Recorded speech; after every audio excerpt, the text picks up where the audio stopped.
The fluorescent lights hummed overhead as Sarah Lopez stood with 19 other women in the sterile inspection room at Riverside Women's Correctional Facility. What should have been a routine procedure was about to expose a secret that had been buried for 8 years.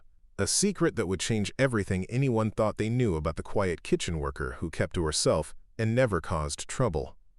Before we jump back in, tell us where you're tuning in from, and if this story touches you, make sure you're subscribed, because tomorrow, I've saved something extra special for you. The alarm clock buzzed at 4:30 a.m., just like it had every morning for the past 2 years. Sarah Lopez rolled out of her narrow bunk in cell block C and began her daily routine with the mechanical precision of someone who had learned that consistency meant survival. At 34, she moved through the early morning darkness of Riverside Women's Correctional Facility like a shadow, her slight frame and unremarkable appearance allowing her to blend seamlessly into the background of institutional life. Sarah had perfected the art of being invisible long before she arrived at Riverside. Even here, surrounded by women who had their own reasons for wanting to disappear, she stood out for how completely she managed to avoid standing out. Her brown hair was always pulled back in the regulation style, her uniform always clean and properly fitted, her interactions always polite, but minimal. The other inmates called her Ghost. Not because she was scary, but because you could forget she was there even when she was standing right next to you. In the kitchen where she worked, Sarah's invisibility was her greatest asset. She arrived before most of the staff, prepared ingredients with surgical precision, and maintained her station with an efficiency that the head cook, Mrs. Patricia Henderson, had come to depend on completely. While other inmates gossiped, argued, or schemed, Sarah focused entirely on her tasks. Chopping vegetables, measuring portions, cleaning equipment, all executed with a level of concentration that seemed excessive for such simple work. "Lopez, you're on prep duty again today," Mrs. Henderson announced as Sarah reported for her 5 a.m. shift. The kitchen was already bustling with activity as the day crew prepared breakfast for nearly 800 inmates. "We've got a shipment of potatoes that need processing for lunch." Sarah nodded silently and moved to her assigned station. She had learned early in her incarceration that the kitchen was the safest place to be. It was structured, predictable, and most importantly, it required skills that kept her useful without making her threatening. The other inmates respected her work ethic without feeling the need to challenge her, and the staff appreciated her reliability without asking too many questions about her background. The morning routine was always the same. Sarah would position herself at the large metal prep table with her back to the corner, giving her a clear view of all entry points to the kitchen. It was a habit so deeply ingrained that she did it unconsciously, but it meant she could work efficiently while remaining aware of everything happening around her. Her knife work was particularly noteworthy. Swift, precise cuts that turned vegetables into perfectly uniform pieces in a fraction of the time it took other workers. "Damn, Lopez," commented Maria Santos, a lifer who worked the serving line. "You handle that knife like you were born with it in your hand. Where'd you learn to cut like that?" Sarah glanced up briefly, offering the kind of non-committal smile that had become her standard response to personal questions. "Practice," she said simply, then returned to her work. It wasn't technically a lie, though the kind of practice she'd had was something she could never explain to anyone in this place. The truth was that Sarah Lopez had been practicing precision with blades for most of her adult life, but not in kitchens. Before Riverside, before the conviction that had brought her here, she had been Staff Sergeant Sarah Lopez of the United States Army's 1st Special Forces Operational Detachment Delta. For 6 years, she had served as a designated marksman and close-quarters combat specialist in some of the most dangerous places on Earth. Her real expertise wasn't with kitchen knives. It was with eliminating targets at distances most people couldn't even see clearly. But that life was buried now, sealed away behind layers of classified documentation and witness protection protocols that had ultimately failed to keep her safe from the consequences of her service. The tattoo on her back was the only physical reminder of who she had once been, and she had spent 2 years ensuring that no one at Riverside would ever see it. The morning prep work continued in comfortable routine. Sarah worked methodically through crates of potatoes, her movements economical and efficient. Around her, the kitchen operated with the controlled chaos of institutional food service. Inmates called out orders. Steam rose from massive cooking vats, and the constant clatter of metal implements created a soundtrack that had become as familiar to her as breathing. "Lopez, I need you to handle the special dietary prep today," Mrs. Henderson called out around 7 a.m. "We've got 3 inmates on medical restriction diets, and you're the only one I trust to follow the specifications exactly." This was another advantage of Sarah's invisibility. The staff had learned to rely on her attention to detail and her ability to follow complex instructions without supervision. She had become indispensable in a way that made her life easier while requiring minimal interaction with others. It was a delicate balance that had taken months to establish, but it meant she could serve her time quietly without drawing the kind of attention that could be dangerous in a place like Riverside. As Sarah prepared the specialized meals, she reflected on how different this life was from everything she had known before. In the military, her value had come from her ability to be seen when it mattered most, the moment when a target needed to be eliminated from extreme range. Now her survival depended on never being noticed at all. It was an adjustment that had required her to suppress every instinct she had developed during her years of service, but it was working. The other inmates had their own theories about Sarah's background, of course. Some thought she was a white-collar criminal who had embezzled money from a corporation. Others suspected she was in for drug possession, given her quiet demeanor and apparent desire to avoid conflict. A few had guessed she might be serving time for vehicular manslaughter or some other accident-related charge. None of them imagined that the woman who spent her days peacefully chopping vegetables had once held the record for longest confirmed kill shot in her unit. By mid-morning, Sarah had finished her assigned tasks and was helping with the lunch preparation. The kitchen had settled into its usual rhythm, and she found herself thinking about the letter she had received the previous week. It was from her former commanding officer, Colonel Michael Barnes, and it was the first contact she had received from anyone connected to her military service since her trial. The letter had been carefully worded to pass inspection, but Sarah understood its real meaning. There were people on the outside who still remembered her service, who still valued what she had sacrificed, and who were working to ensure that her time at Riverside would be as safe as possible. The irony wasn't lost on her. She had spent years protecting others from threats they would never know existed, and now she needed protection from consequences that had followed her home from those same missions. The judicial system had failed to understand the complexities of her situation, and she had been convicted of charges that felt like a betrayal of everything she had sacrificed for her country. But she had accepted her sentence with the same stoic professionalism that had characterized her military service, and she was serving her time without complaint. Lopez called Jennifer Walsh, one of the newer inmates who had been assigned to kitchen duty the previous month. "Can you show me how you dice onions so fast? I keep cutting myself, and you make it look effortless." Sarah paused in her work and looked at Jennifer carefully. She was young, probably mid-20s, with the kind of nervous energy that suggested she was still adjusting to life inside. Her request was innocent enough, but Sarah had learned to be cautious about any interaction that might lead to more personal questions. "Keep your fingers curled under," Sarah said, demonstrating the proper technique. "Let the knife rock forward, don't lift it completely off the cutting board. And keep your movements consistent. Speed comes from rhythm, not force." As she guided Jennifer through the basic technique, Sarah was reminded of teaching marksmanship to new recruits. The same principles applied: consistency, control, and practiced repetition. But where she had once taught soldiers to take lives, she was now teaching a fellow inmate to prepare food safely. It was a strange kind of redemption, though she wasn't sure she deserved it.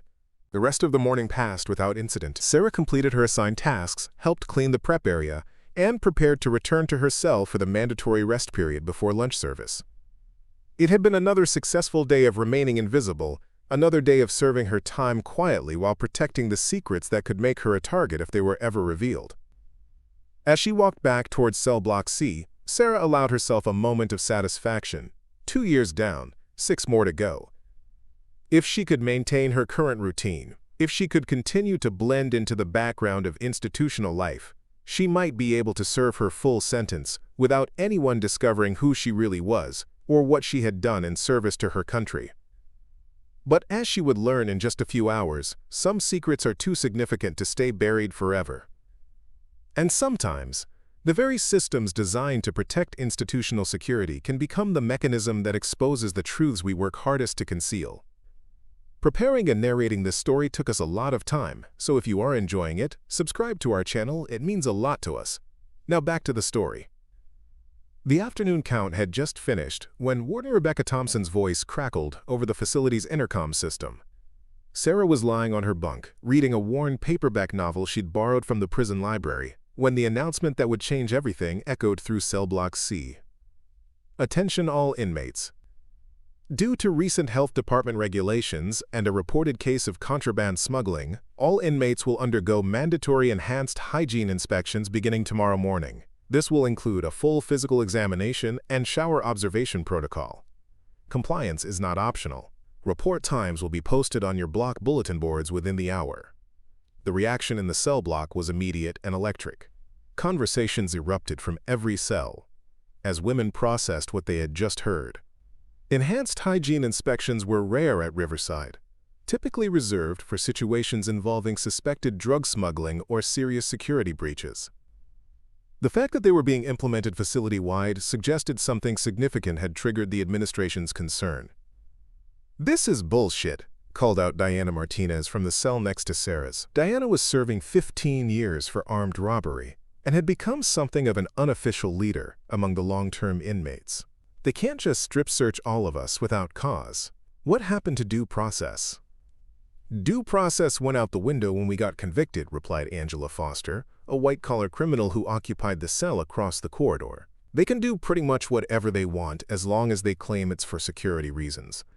Sarah closed her book and sat up on her bunk, listening to the growing chorus of complaints and speculation. Her mind was already working through the implications of what she had just heard. Enhanced hygiene inspections meant full-body searches. Full-body searches meant exposure of areas that were normally covered by prison uniforms. And exposure of those areas meant that the carefully hidden tattoo on her back would be visible for the first time since her intake processing 2 years ago.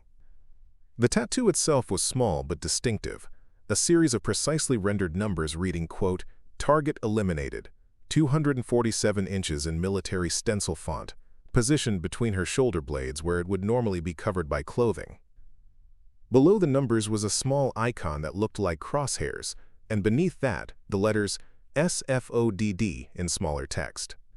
To most people, it would look like a strange, military-themed design. To anyone with knowledge of Special Forces operations, it would immediately identify her as someone who had been authorized to track confirmed kills. Sarah had gotten the tattoo during her final leave before deployment to Afghanistan, part of a tradition among designated marksmen in her unit. Each confirmed elimination was supposed to be added to the count, creating a permanent record of operational success. She had planned to update it after her deployment, but circumstances had made that impossible. The number 247 represented her final tally from 6 years of classified operations across 3 theaters of conflict. "Lopez, you're being awfully quiet over there," Diana called out. "What do you think about all this inspection nonsense?" Sarah forced herself to respond in the same neutral tone she used for all casual interactions. "It's not ideal, but there's nothing we can do about it. Might as well cooperate and get it over with." "That's easy for you to say," Angela replied. "Some of us have more to worry about than others when it comes to invasive searches." The comment hung in the air with obvious implications. Everyone knew that certain inmates had reasons to fear enhanced searches, hidden contraband, unauthorized modifications to their bodies, or identifying marks that might connect them to activities they preferred to keep private. Sarah realized that her calm acceptance of the situation might actually draw more attention than expressing the appropriate level of outrage. "Actually, you're right," she said, modulating her voice to include a hint of concern. "The whole thing feels like an overreach. I just don't see what choice we have." Over the next hour, as the details of the inspection schedule were posted, the atmosphere in Cell Block C became increasingly tense. The inspections would be conducted in groups of 20, with each group spending approximately 2 hours in the medical facility. Strip searches, physical examinations, and observed showers were all mentioned in the posted guidelines. Most significantly, the inspections would be conducted by a combination of medical staff and correctional officers, meaning that multiple people would have the opportunity to observe and document anything unusual.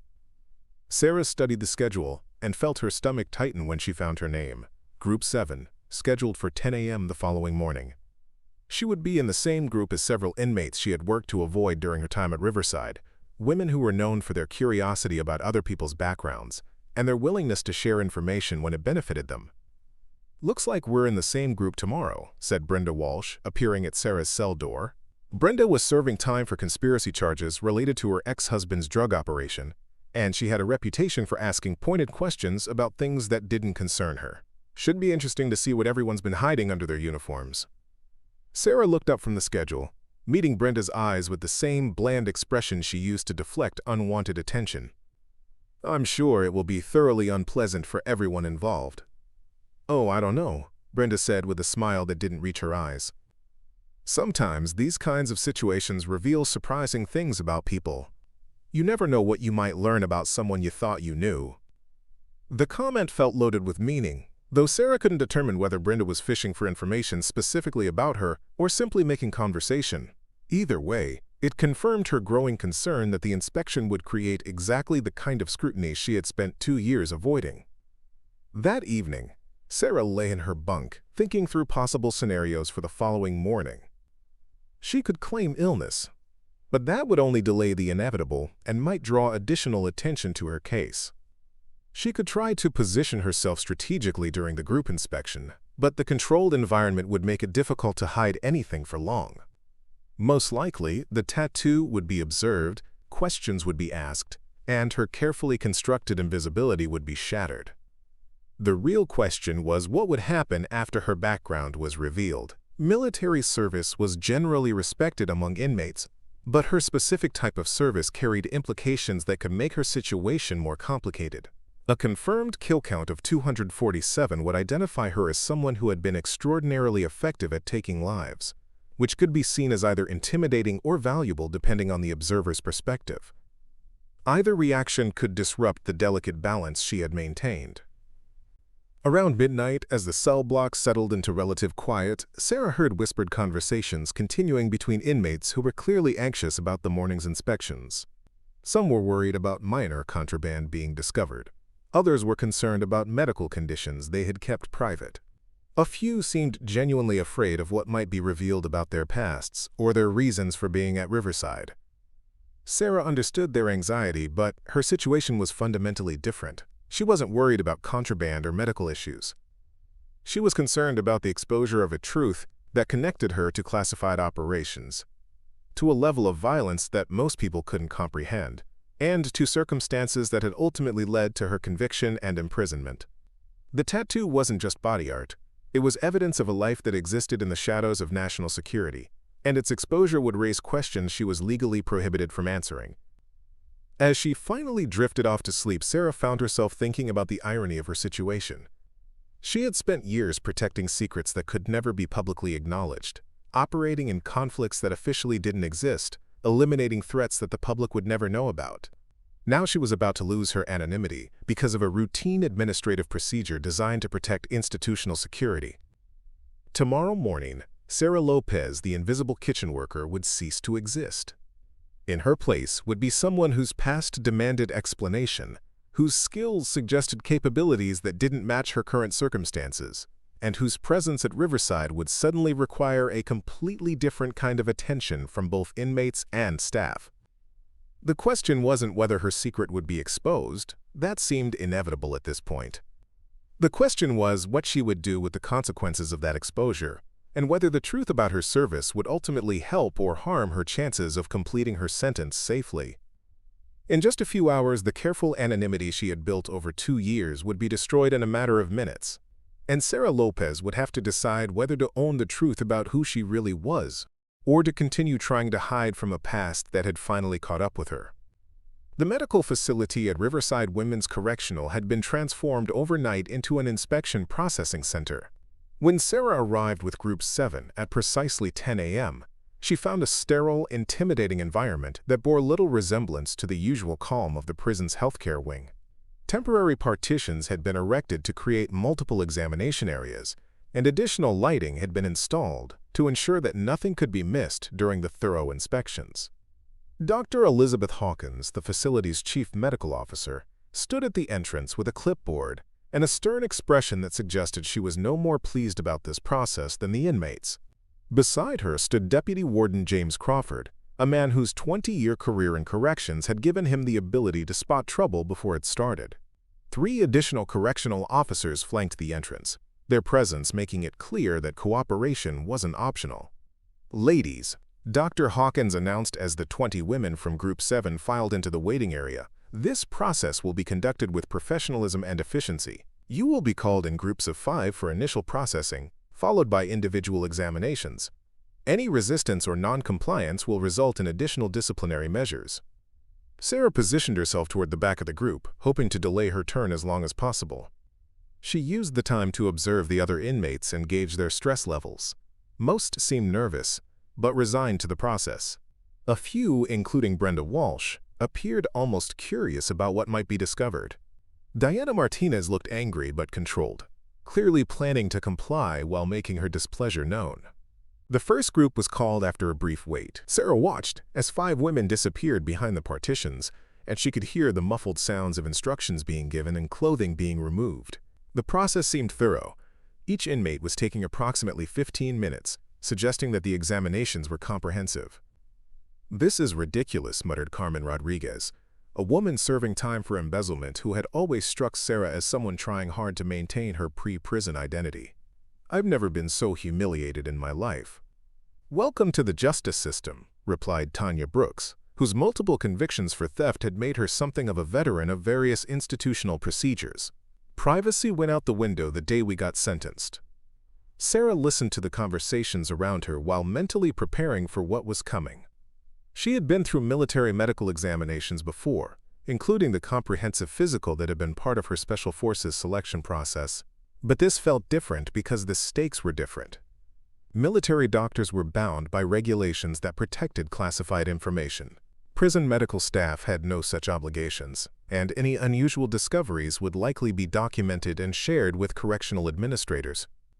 When the second group was called, Sarah noticed that Deputy Warden Crawford was personally observing some of the examinations. His presence suggested that this wasn't just a routine health inspection. The administration was looking for something specific, or at least wanted to ensure that nothing significant was overlooked. "Lopez," called Angela Foster, who had positioned herself next to Sarah during the wait. "You seem calmer than the rest of us. Not worried about what they might find?" The question felt casual, but Sarah detected an undertone of genuine curiosity. Angela was intelligent enough to have noticed that Sarah's reaction to the announcement had been different from the norm, and she was clearly trying to determine whether there was more to the story. "I'm not thrilled about it," Sarah replied, "but getting upset won't change anything. Might as well accept what we can't control." "Interesting philosophy," Angela said. "Most people in here have trouble with that kind of acceptance. Makes me wonder what kind of experiences teach someone to be so philosophical about invasive procedures." Before Sarah could respond, her name was called as part of the fourth group. She stood up with 4 other women and followed Correctional Officer Lisa Martinez toward the examination area. Her heart rate increased slightly, but she forced herself to maintain the same calm demeanor that had served her well for 2 years.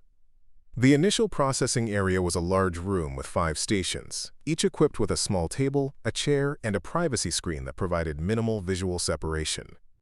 Sarah was directed to Station 3, where a young medical technician named Robert Chen waited with a standard intake form. "Remove all clothing and place it in the basket provided," Chen instructed without making eye contact. "You'll receive an examination gown after the initial visual inspection." Sarah began undressing methodically, keeping her movements calm and controlled.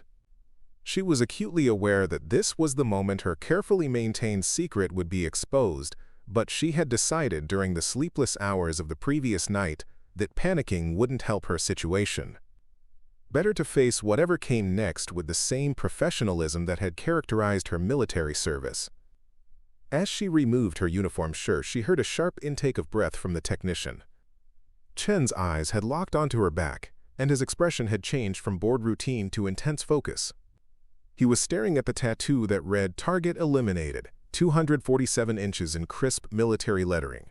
"Mom," Chen said, his voice suddenly uncertain, "I need to document this marking. Can you tell me what it represents?"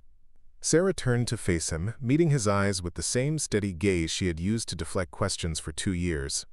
"It's a military tattoo. I served in the Army before my conviction." Chen was clearly struggling with how to proceed. The tattoo was unlike anything he had encountered during his time at Riverside, and the implications of a number that high were starting to register. He made notes on his form, but Sarah could see that he was uncomfortable with the situation. "I'm going to need to call Dr. Hawkins over here," Chen said finally. "This kind of marking requires additional documentation." Within minutes, Dr. Hawkins appeared at Sarah's station, accompanied by Deputy Warden Crawford. Both of them studied the tattoo with expressions that suggested they understood its significance better than the young technician had. "Sergeant Lopez," Dr. Hawkins said, reading from a file that had appeared from somewhere. "Your intake records indicate Army service, but they don't specify your role or unit assignment." The use of her former rank told Sarah that someone had accessed more detailed information about her background. She wondered how much they actually knew and how much they were trying to determine through this conversation. "My service record is classified," Sarah replied simply. "I'm not authorized to discuss operational details." Deputy Warden Crawford stepped closer, his experienced eyes taking in not just the tattoo but also Sarah's bearing and the way she had responded to the examination process. 247 confirmed eliminations. That's not a number you see on recreational tattoos. The statement hung in the air like a challenge. Sarah maintained eye contact with Crawford, recognizing that this was a crucial moment in determining how her revelation would be handled. She could deny the implications, try to minimize the significance, or acknowledge the truth and deal with the consequences. "The number represents successful completion of assigned missions," she said finally. "Beyond that, I can't provide details without proper authorization." Dr. Hawkins was taking extensive notes, and Sarah could see other staff members beginning to pay attention to what was happening at her station.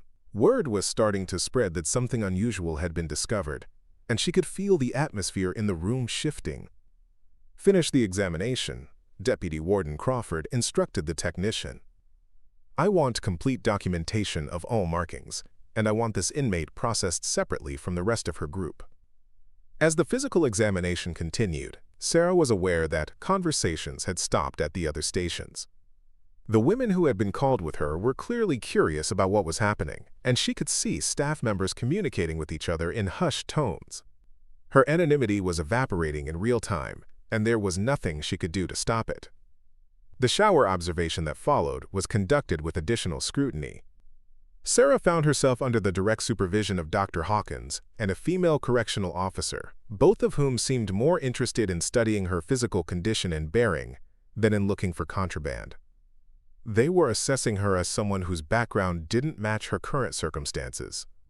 When the process was finally complete, Sarah was directed to a separate holding area rather than being returned to the general population with the rest of her group.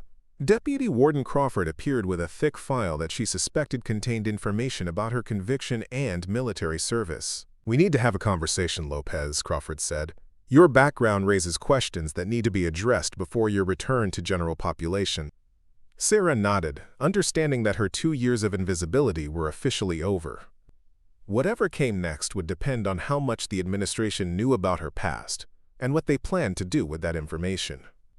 The tattoo that had once been a source of pride had become the key that unlocked a door she had worked desperately to keep closed. As she sat in the holding area waiting for what would undoubtedly be an intensive interrogation, Sarah reflected on how quickly everything had changed. This morning she had been just another kitchen worker, serving her time quietly.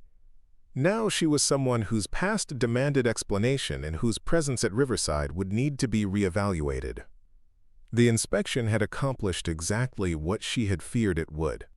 Her secret was out, and there was no going back to the comfortable anonymity she had built over 2 years. The only question now was what would happen next. The administrative conference room where Sarah found herself 2 hours later was a stark contrast to every other space she had occupied at Riverside.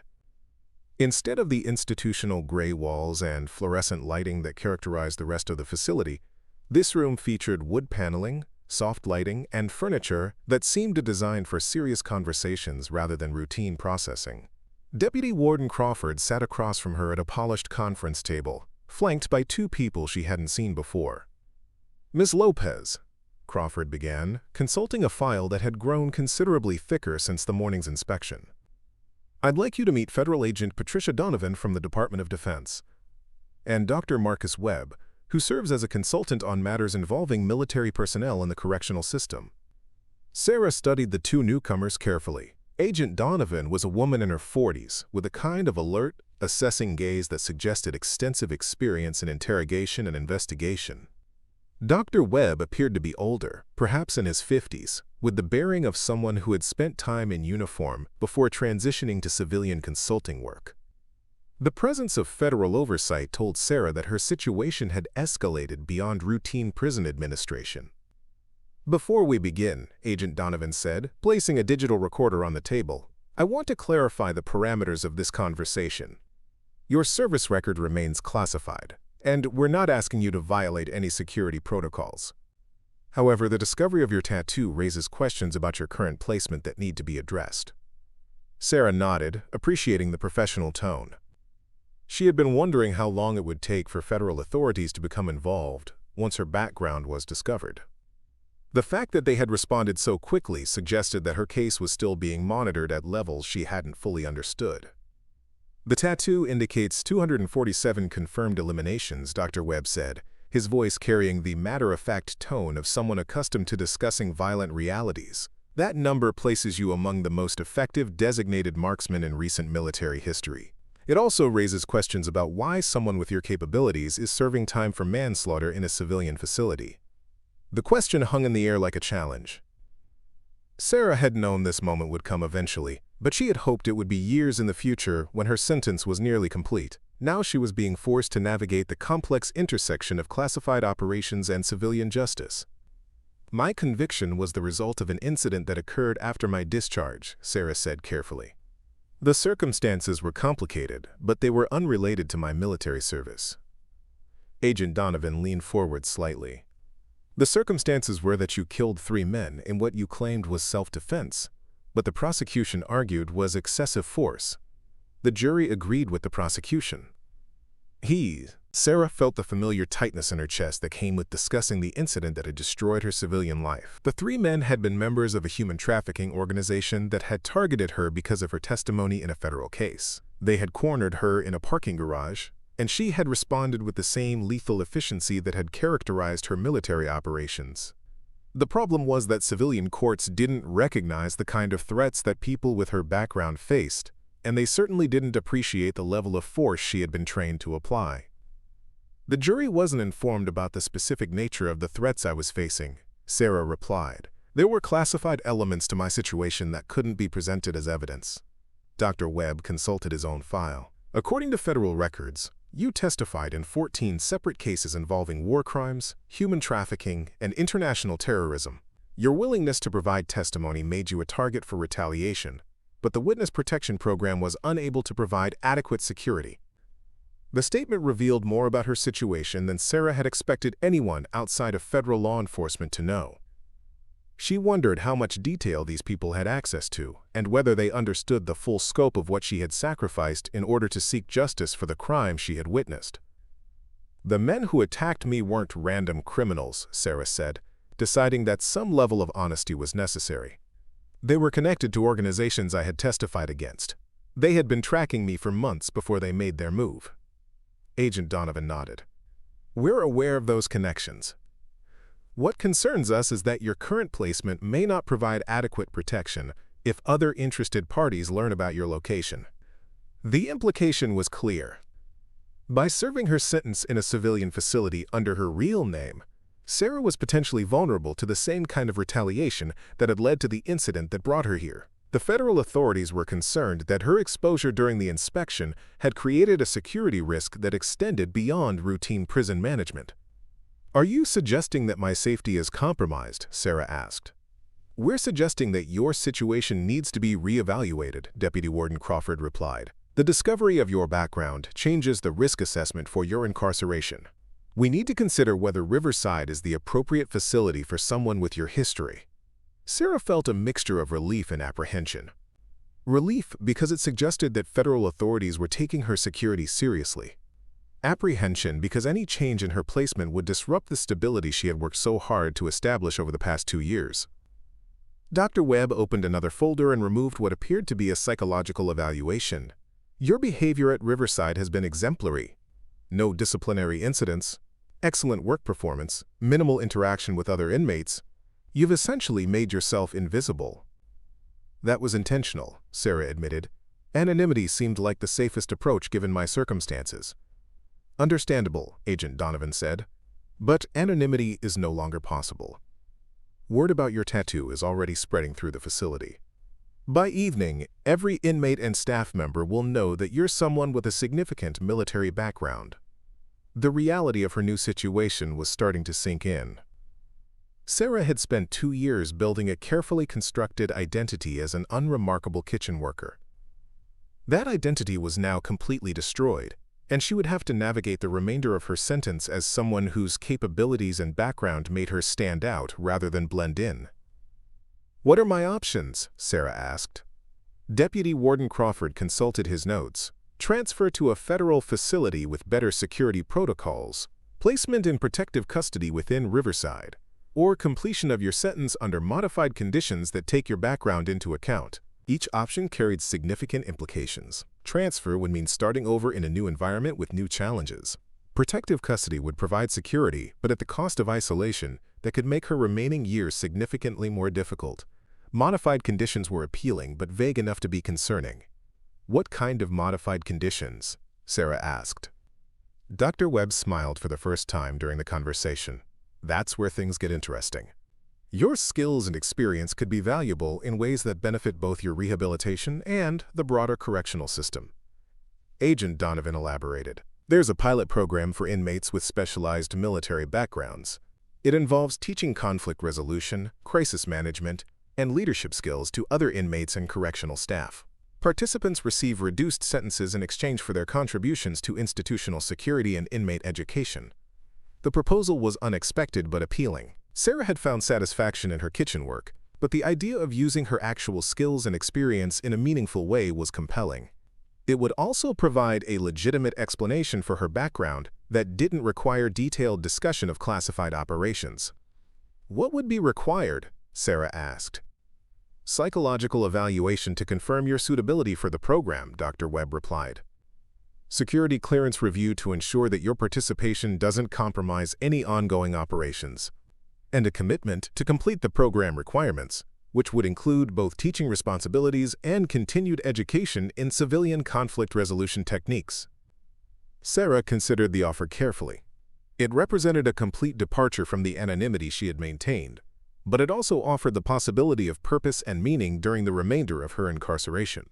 More importantly, it would provide federal oversight of her security situation. "How long do I have to decide?" she asked. 72 hours, Agent Donovan replied, "but understand that your current situation isn't sustainable. The discovery of your tattoo has created security concerns that need to be addressed, one way or another."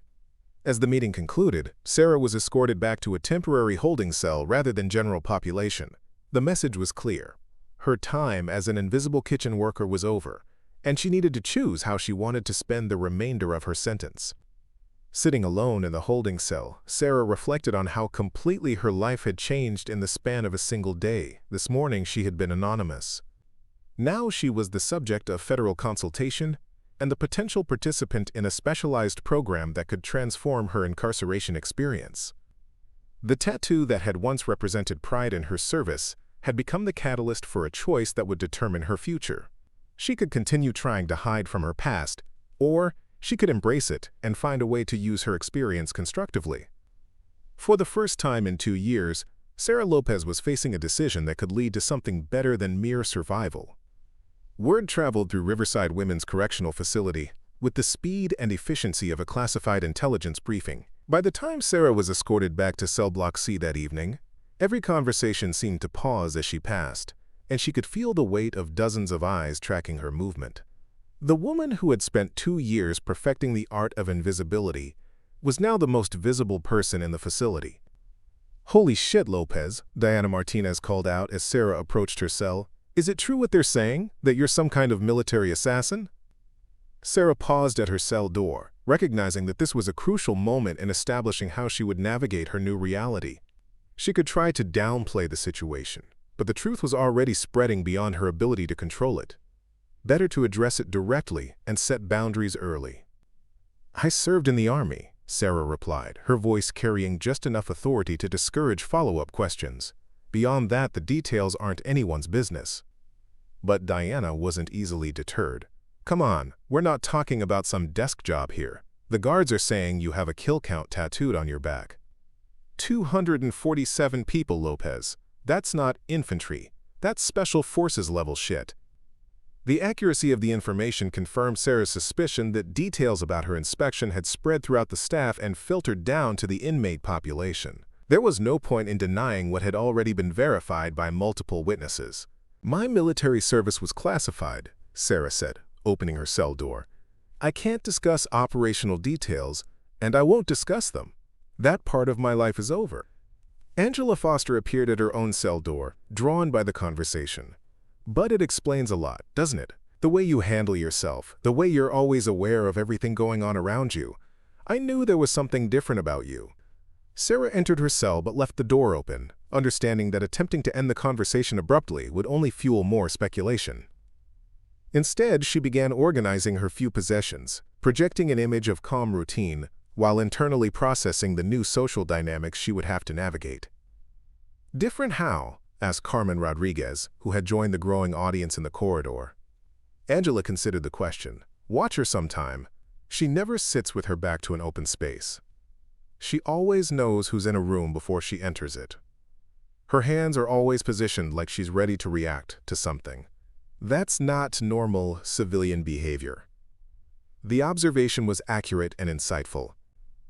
Sarah had maintained her tactical awareness out of habit, not realizing how much it distinguished her from other inmates. Now that someone had pointed it out, she wondered what other behaviors had marked her as different during her time at Riverside. "And the kitchen work," added Tanya Brooks. "I always wondered why someone with your attention to detail was satisfied with prep work. But if you're used to life-or-death precision, I guess slicing vegetables perfectly would feel routine." Sarah continued organizing her belongings while listening to the inmates dissect her behavior patterns. It was like hearing a psychological profile based on 2 years of unconscious habits. The analysis was uncomfortable but not entirely inaccurate. "So what happens now?" Diana asked. "They can't just put you back in the kitchen and pretend this didn't happen. Half the guards are looking at you like you might snap and kill everyone, and the other half are acting like you're some kind of celebrity." The question highlighted the central challenge of Sarah's new situation. Her revelation had disrupted the careful balance of relationships that kept prison life manageable. She was no longer invisible, but she hadn't yet established what kind of visible presence she would become. Before Sarah could respond, Brenda Walsh appeared in the corridor with an expression that suggested she had been waiting for this conversation. "I think the more interesting question is what Sarah wants to happen now. Someone with her background doesn't end up in a place like this by accident." The comment carried implications that made Sarah look up from her organizing. Brenda's tone suggested she was fishing for information about the circumstances of Sarah's conviction, and her timing indicated that she had been thinking about this since the inspection results became known. "My conviction was for manslaughter," Sarah said, deciding that basic facts were better coming from her than from speculation. 3 men attacked me in a parking garage. I defended myself. The court decided I used excessive force." 3 against 1, and you killed all 3? Carmen asked, her voice carrying a mixture of surprise and respect. "The alternative was letting them kill me," Sarah replied simply. Diana whistled softly. "Damn, Lopez. No wonder you've been so calm about everything here. After facing down 3 guys trying to murder you, prison politics probably seem pretty manageable." The conversation was interrupted by the arrival of Correctional Officer Lisa Martinez, who had been assigned to escort Sarah to a meeting with the warden. Her presence immediately changed the atmosphere in the corridor, reminding everyone that Sarah's situation was now a matter of official administrative attention. "Lopez, you're wanted in administration," Officer Martinez announced. "Bring your personal items. You won't be returning to this cell tonight." The instruction confirmed what Sarah had suspected. Her housing situation was being changed immediately. She gathered her few possessions while the other inmates watched in silence, understanding that they were witnessing the end of an era. The quiet kitchen worker who had shared their space for 2 years was about to transition into something else entirely. "Where are they moving her?" Diana asked Officer Martinez. "That's not inmate business," Martinez replied. but her tone was more respectful than usual when addressing inmates. The change in her demeanor was subtle but noticeable, suggesting that Sarah's revelation had altered how staff members viewed her as well. As Sarah packed her belongings, she reflected on how quickly relationships could shift based on new information. The women who had barely acknowledged her existence for 2 years were now treating her like someone worthy of attention and respect. The guards who had seen her as just another number were now regarding her as someone who required special consideration. Walking through the facility toward the administrative building, Sarah noticed similar changes in the behavior of everyone she encountered. Conversations stopped when she passed. Staff members made eye contact and nodded respectfully rather than looking through her. Other inmates stepped aside to give her space, though whether from respect or caution was unclear. "Word sure travels fast in here," Officer Martinez commented as they walked.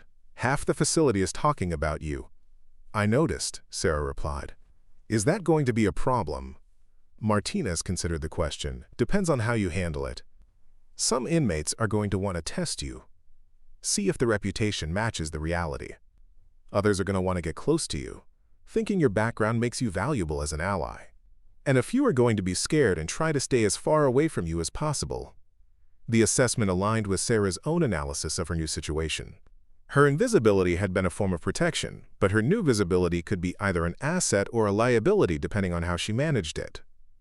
"Any advice?" Sarah asked.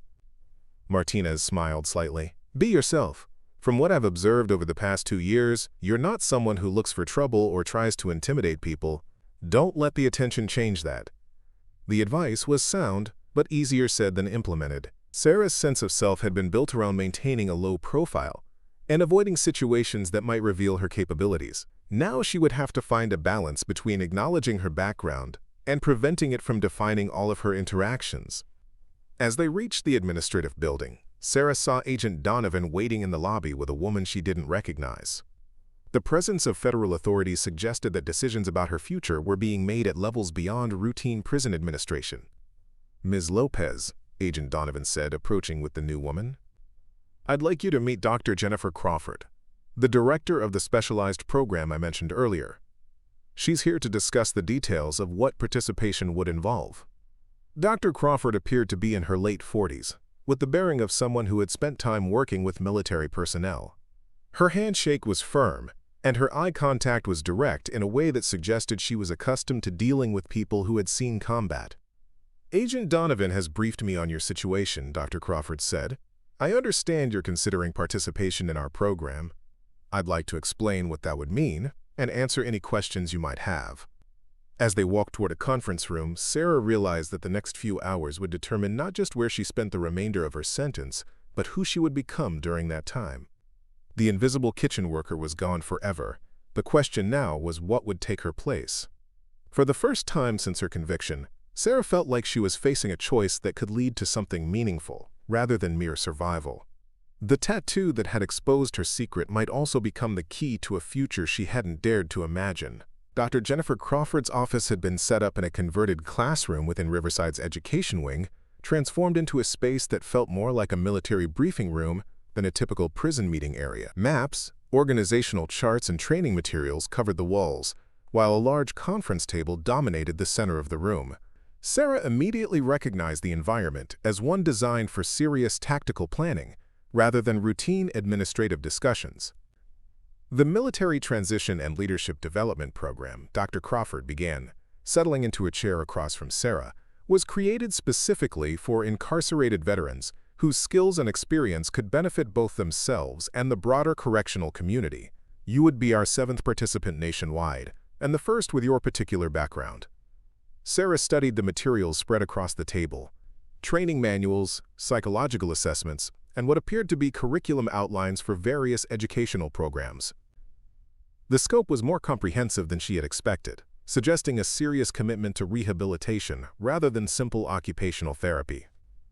"What exactly would my role be?" Sarah asked. Dr. Crawford opened a thick binder and removed several documents. Phase 1 involves intensive psychological evaluation and skills assessment. "We need to understand how your military experience translates to civilian conflict resolution and leadership development." Phase 2 is curriculum development. You would work with our educational staff to create training programs based on your expertise. Phase 3 is implementation, actually teaching those programs to other inmates and correctional staff. The progression made sense from a military perspective. Assessment, planning, execution. Sarah appreciated the structured approach, but she also recognized that each phase would require her to reveal progressively more about her classified background. "How do you handle the security clearance issues?" Sarah asked. "Most of my experience involves operations I'm not authorized to discuss." Agent Donovan, who had been quietly observing the conversation, leaned forward. "We've worked with the Department of Defense to establish protocols for utilizing classified experience in educational contexts. You won't be discussing specific operations, but you can teach the principles and techniques that made you effective." Dr. Crawford nodded. "Think of it as translating tactical skills into life skills. Decision-making under pressure, situational awareness, team leadership, conflict de-escalation. These are capabilities that have significant value in civilian contexts, including correctional environments." Sarah considered the proposition. It was appealing on multiple levels. It would give her work that utilized her actual skills, provide federal oversight of her security situation, and potentially reduce her sentence. But it would also require her to become a public figure within the correctional system, which carried risks she was still evaluating. "What's the typical sentence reduction?" Sarah asked. "Varies based on contribution and program length," Dr. Crawford replied. "Participants who complete the full program typically see reductions of 18 to 24 months. In your case, given the specialized nature of your background, we might be looking at the higher end of that range." The numbers were significant. Sarah was currently facing 6 more years at Riverside. A reduction of 2 years would be meaningful, but more important than the time savings was the opportunity to do work that felt purposeful rather than simply serving time. "Who would I be teaching?" Sarah asked. Dr. Crawford consulted her notes. 3 primary groups. First, inmates who are within 2 years of release and are participating in reentry preparation programs. Second, correctional staff who want advanced training in crisis management and de-escalation techniques. Third, inmates who have shown leadership potential and could benefit from structured development opportunities. The diversity of the audience was appealing. Sarah had found satisfaction in her limited interactions with other inmates who were genuinely trying to change their circumstances. The idea of working with people who were motivated to learn and grow was compelling. "What kind of resistance should I expect?" Sarah asked. "Some people aren't going to be comfortable taking instruction from someone with my background." Agent Donovan smiled slightly. "That's actually one of the reasons we think you'd be effective. People who are initially resistant to authority figures often respond well to instructors whose credibility is based on demonstrated competence rather than institutional position." Dr. Crawford elaborated. "Your background gives you automatic credibility with certain populations that traditional instructors struggle to reach. Veterans, people who have experienced violence, individuals who distrust conventional authority structures. These are often the people who most need leadership development, but are least likely to engage with standard programs." The assessment rang true. Sarah had noticed during her time at Riverside that some of the most intelligent and capable inmates were also the most skeptical of rehabilitation programs, viewing them as superficial attempts to modify behavior without addressing underlying issues. An instructor with combat experience might be able to reach people who dismiss traditional counselors and social workers. "What about security concerns?" Sarah asked. "My presence in this kind of role could attract unwanted attention from people who view me as a threat." Dr. Crawford's expression became more serious. "We've considered that. Program participants receive enhanced security monitoring, and the teaching is conducted in controlled environments with additional safeguards. The federal oversight also provides resources that aren't available for standard inmates." Sarah appreciated the honest acknowledgement of the risks. Too many officials had tried to minimize the legitimate security concerns that came with her background, which had ultimately contributed to the circumstances that led to her conviction. "I need to understand the expectations," Sarah said. "What does success look like in this program?" Dr. Crawford removed a different set of documents from her binder.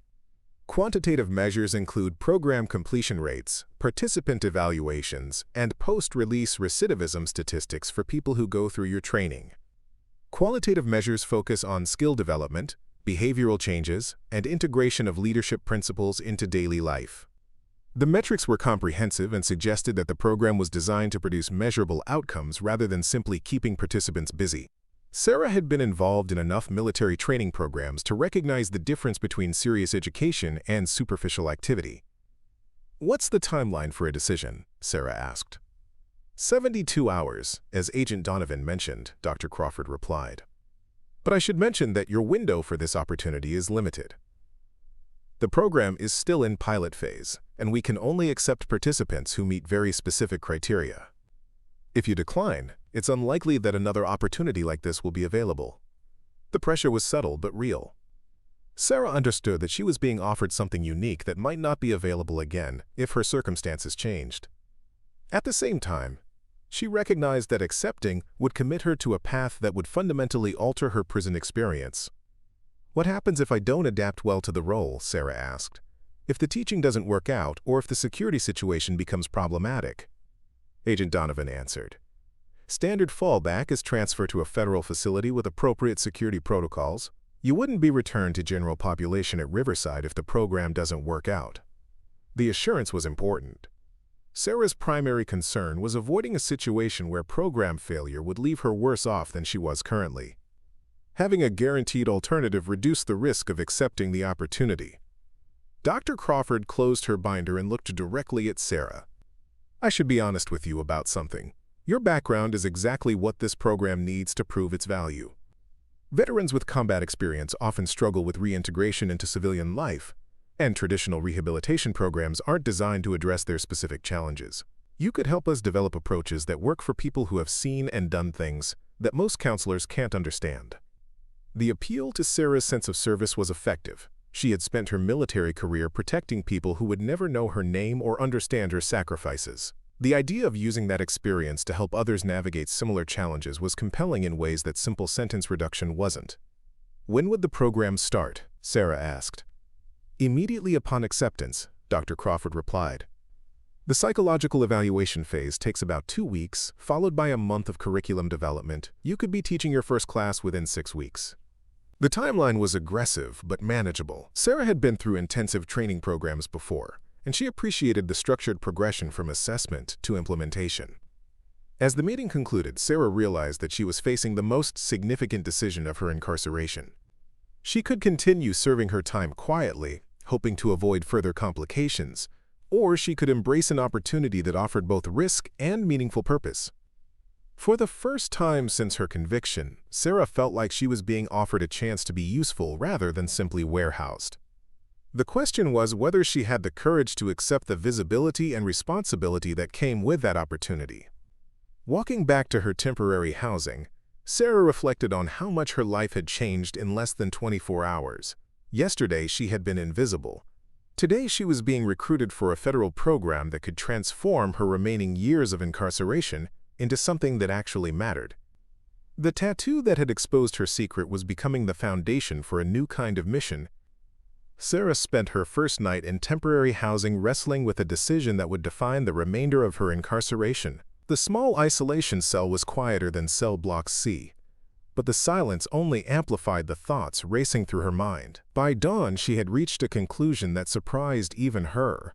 When Dr. Crawford arrived at 8 a.m. for Sarah's answer, she found her waiting in the common area of the temporary housing unit, already dressed and alert despite the early hour. Sarah's posture and expression conveyed a sense of purpose that hadn't been present during their previous meeting. "I accept," Sarah said without preamble. "I want to join the program." Dr. Crawford smiled, clearly pleased but not surprised. "What changed your mind?" Sarah had spent hours analyzing her motivations, and she had arrived at an answer that felt both honest and strategic. "For 2 years, I've been surviving my sentence. This is the first opportunity I've had to actually use my experience for something constructive. I'd rather take the risks that come with purpose than continue hiding from a past that's already been exposed." The psychological evaluation began immediately. Dr. Marcus Webb conducted a comprehensive assessment that was unlike anything Sarah had experienced during her military service or civilian trial. Instead of focusing on fitness for duty or mental competency, this evaluation was designed to understand how her combat experience could be translated into effective civilian instruction. Tell me about the most difficult leadership decision you made during your military service, Dr. Webb said during their second session. Focus on the human elements rather than tactical details. Sarah considered the question carefully. There had been many difficult decisions, but one stood out for its relevance to her current situation. We had a team member who was struggling with the psychological stress of repeated deployments. He was still technically competent, but his judgment was becoming unreliable. I had to decide whether to report my concerns to command knowing it would end his career or try to manage the situation within the team. What did you do? I reported it, Sarah said. His safety and the safety of the team had to take priority over loyalty to an individual. He was reassigned to a non-combat role, and he later thanked me for making the decision he couldn't make himself. Dr. Webb made notes while maintaining eye contact. How do you think that experience applies to civilian leadership situations? The principle is the same, Sarah replied. Sometimes protecting the group requires making decisions that individuals won't initially appreciate. The key is ensuring that those decisions are based on genuine concern for everyone's welfare, not personal convenience or politics. The evaluation sessions revealed aspects of Sarah's military experience that she had never articulated before. Her ability to remain calm under extreme pressure, her skill at reading group dynamics, and her instinct for identifying potential problems before they became crises. Dr. Webb seemed particularly interested in her approaches to decision-making when complete information wasn't available. Combat situations rarely provide perfect intelligence, Sarah explained during one session. You learn to make the best decision possible with incomplete information, then adapt as new facts emerge. The worst mistake is waiting for perfect clarity that never comes. How does that apply to managing interpersonal conflicts? Dr. Webb asked. Sarah thought about her observations of prison social dynamics. People often delay addressing problems because they're waiting for absolute certainty about who's right and who's wrong. But by the time you have complete information, the situation has usually escalated beyond easy resolution. Sometimes you have to act on partial information and adjust your approach as you learn more. The curriculum development phase began during her second week in the program. Sarah worked with educational specialist Michelle Torres to design training modules that would be appropriate for the diverse audiences she would be teaching. The challenge was translating military concepts into language and examples that would resonate with civilian populations. We need to avoid military jargon and focus on universal principles, Torres explained as they worked on the first module. Your audience will include people who have negative associations with military culture, so the content needs to be accessible without being dumbed down. Sarah found the translation process more challenging than she had expected. Concepts that seemed obvious to her required careful explanation when presented to people without military background. The principle of maintaining situational awareness, for example, needed to be introduced gradually rather than assumed as basic knowledge. In civilian context, we might call this staying present and alert to your environment, Torres suggested as they worked on a lesson about threat assessment. The goal is helping people understand how awareness of their surroundings contributes to personal safety and effective decision-making. The collaboration was productive in ways that reminded Sarah of the team-based problem-solving she had missed since leaving the military. Torres brought expertise in adult education and correctional psychology, while Sarah contributed practical knowledge about performance under pressure. Together, they created training materials that felt both accessible and substantive. During her third week in the program, Sarah received an unexpected visitor. Colonel Michael Barnes, her former commanding officer, had been granted permission to meet with her as part of the program's verification process. Seeing him in the sterile environment of Riverside's visitor center was surreal, like watching two incompatible worlds collide. "You look well, Lopez," Colonel Barnes said after they had settled into a private meeting room, "considering the circumstances." "Thank you, sir," Sarah replied, feeling herself automatically slip back into military bearing. "I wasn't expecting to see you here." Barnes smiled slightly. "Federal oversight has its advantages. I wanted to personally verify that this program represents a genuine opportunity for you rather than another form of exploitation." The concern was touching but not surprising. Colonel Barnes had been the one to recommend Sarah for Special Forces training, and he had supported her decision to testify in the war crimes cases that had ultimately made her a target for retaliation. His sense of responsibility for her situation was evident. "The program seems legitimate," Sarah said. Dr. Crawford and her team appear to be genuinely interested in developing effective rehabilitation approaches rather than just managing problem inmates. "And how do you feel about becoming visible again?" Barnes asked. "I know invisibility was your preferred strategy for surviving incarceration." Sarah considered the question. Visibility was always going to be temporary. Better to control how I become visible rather than having it forced on me by circumstances I can't predict. Barnes nodded approvingly. That's the kind of strategic thinking that made you effective in the field. I'm glad to see that prison hasn't dulled your analytical capabilities. Their conversation covered the details of Sarah's conviction and the federal efforts to address the security failures that had led to her situation. Barnes confirmed that the organizations she had testified against were still active, and that her visibility in the program would require ongoing security monitoring. "The good news is that your new role provides legitimate reasons for enhanced protection," Barnes explained. "Federal program participants receive security resources that aren't available for standard inmates." As their visit concluded, Barnes offered something that Sarah hadn't expected: validation for her decision to accept the program opportunity. "You've always been at your best when you were using your skills to help others," he said. "This program gives you a chance to do that again, even if the context is different from what either of us would have chosen." The comment stayed with Sarah as she returned to her temporary housing. For the first time since her conviction, someone who understood her military service was confirming that her current path made sense. Her first teaching assignment was scheduled for the following week. Sarah would be conducting a workshop on conflict de-escalation for a group of 12 inmates who were within 18 months of release. The participants had been selected based on their demonstrated interest in personal development and their potential for successful reintegration into civilian life. As Sarah prepared for the workshop, she reflected on how completely her situation had transformed. 3 weeks ago, she had been an invisible kitchen worker serving time quietly. Now she was preparing to teach skills that could potentially impact the lives of people who were facing the same challenge of transitioning between radically different environments. The tattoo that had exposed her secret was becoming the foundation for a new kind of service. Instead of eliminating targets at long range, she would be helping people develop the skills they needed to navigate conflicts without violence. It was a different kind of mission, but one that felt worthy of the experience she had gained at such a high personal cost.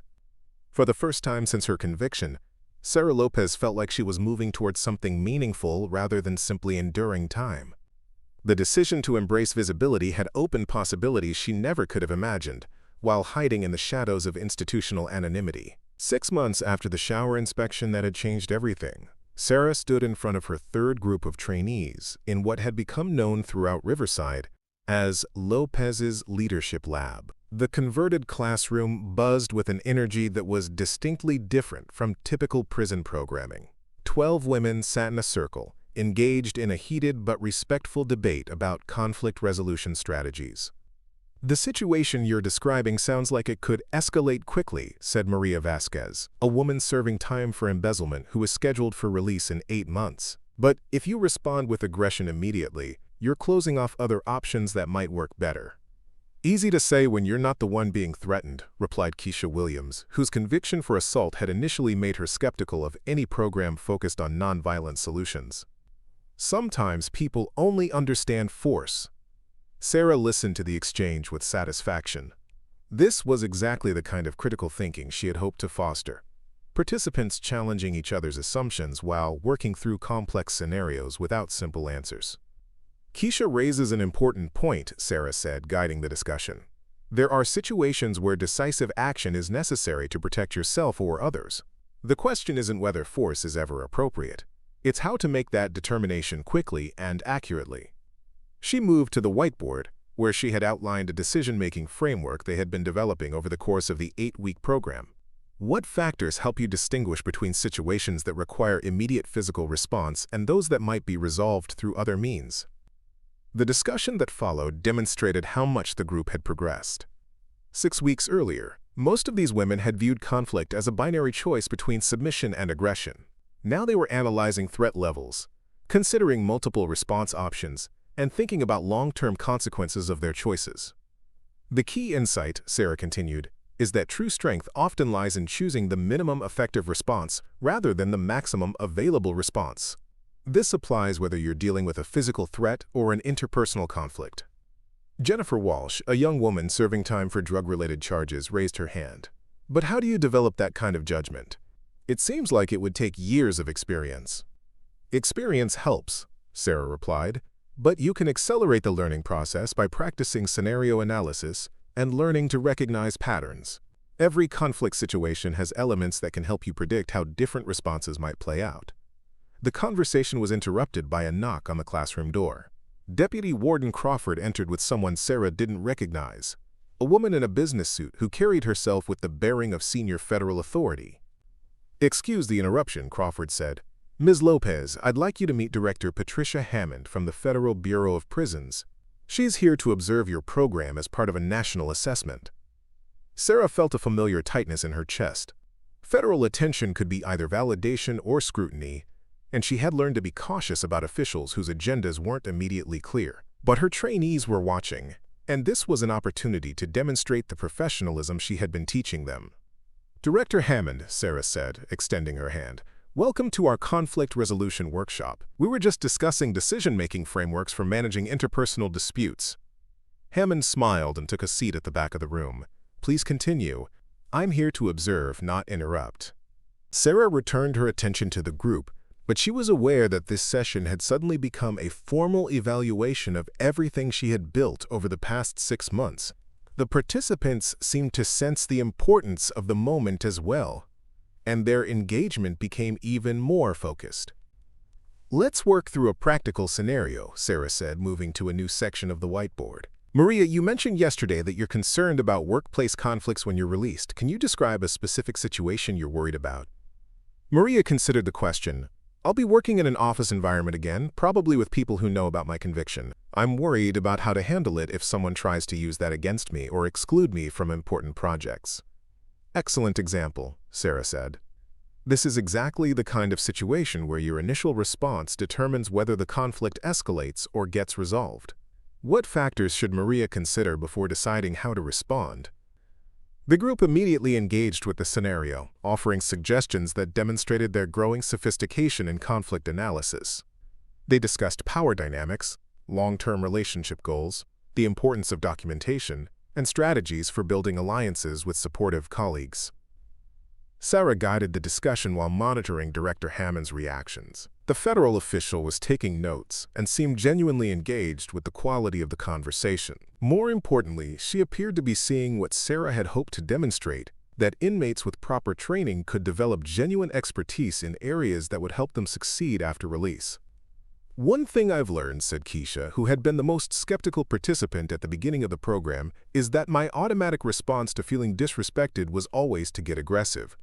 But that usually made situations worse, even when I was technically in the right." "What changed your perspective?" Sarah asked. "Understanding that being right isn't the same as being effective," Keisha replied. "If my goal is to be successful at work and stay out of trouble, then I need to choose responses that support those goals, not just responses that make me feel better in the moment."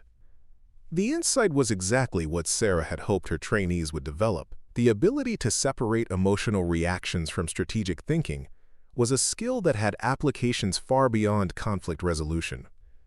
As the session concluded, Sarah assigned homework that required participants to analyze conflicts they observed during the week and identify alternative approaches that might have led to better outcomes. It was work that encouraged them to become students of human behavior rather than simply reacting to situations as they arose. After the participants left, Director Hammond approached Sarah with an expression that suggested she had been impressed by what she had witnessed. "That was remarkable," Hammond said. "I have observed conflict resolution programs at facilities across the country, and I've never seen participants engage with this level of sophistication. Your approach is producing genuine behavioral change, not just superficial compliance." Sarah felt a sense of pride that reminded her of successful mission completions during her military service. These women are highly intelligent and motivated. They just needed frameworks for thinking about conflicts differently. "The Federal Review Board is considering expanding this program to 12 additional facilities," Hammond continued. "We'd like you to help train other instructors and develop standardized curricula based on what you've created here." The opportunity was significant but daunting. Sarah had found purpose in working directly with inmates who were preparing for release. Training other instructors would mean stepping even further into visibility and taking responsibility for program outcomes across multiple facilities. What would that involve? Sarah asked. Travel to other facilities, intensive training programs for correctional staff and qualified inmates, development of assessment tools to measure program effectiveness. It would be a full-time position with federal benefits and housing in a minimum security facility designed for program participants. Director Hammond paused. It would also mean early release contingent on program performance. If you can successfully implement this approach at 3 additional facilities, your sentence would be commuted to time served. The offer was beyond anything Sarah had imagined when she first agreed to participate in the pilot program. Complete freedom in exchange for using her experience to help others develop the skills she had learned through years of high-stakes decision-making. When do you need an answer? Sarah asked. 2 weeks, Hammond replied. The expansion is scheduled to begin in 90 days and we need time to coordinate with state and federal authorities if you accept. That evening, Sarah found herself walking the perimeter of Riverside's recreation yard, thinking about how completely her life had changed since the morning when a routine inspection had exposed her carefully hidden past. The tattoo that had once represented her confirmed kills had become the foundation for helping others avoid violence altogether. She thought about the women in her current group, Maria planning for workplace challenges, Keisha learning to channel her strength constructively, Jennifer developing confidence in her judgment. Each of them was working to transform themselves from people who had made serious mistakes into people who could contribute positively to their communities. The opportunity to expand that impact to other facilities was compelling, but it would also mean leaving behind the direct teaching that had given her the greatest satisfaction since her conviction. Training instructors was important work, but it was one step removed from the human connections that had made her current role meaningful. As Sarah completed her walk, she realized that her decision had already been made. She had spent years eliminating targets to protect people she would never meet. Now she had the chance to save lives in a different way, by teaching people to resolve conflicts without violence, to make better decisions under pressure, to become leaders who could guide others away from the choices that had brought them to prison. The invisible kitchen worker was gone forever. In her place was someone whose experience with violence had become a tool for preventing violence, whose skills with weapons had been transformed into skills for healing communities, whose confirmed kills had become confirmed saves. Sarah Lopez had found her new mission, and for the first time since her conviction, she was looking toward a future that felt worth fighting for. The tattoo that had exposed her secret had become the symbol of her redemption, and the woman who had once been defined by the lives she had taken was now being defined by the lives she was helping to rebuild. 2 weeks later, when Director Hammond returned for her answer, Sarah was ready.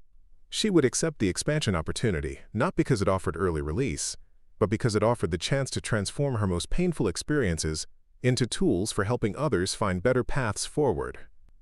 The ghost had become a teacher, the warrior had become a healer, and the woman who had spent years being invisible had finally found a way to be seen that honored both her past and her future. Up next, you've got 2 more standout stories right on your screen. If this one hits the mark, you won't want to pass these up. Just click and check them out. And don't forget to like, subscribe, and turn on the notification bell so you don't miss any upload from us.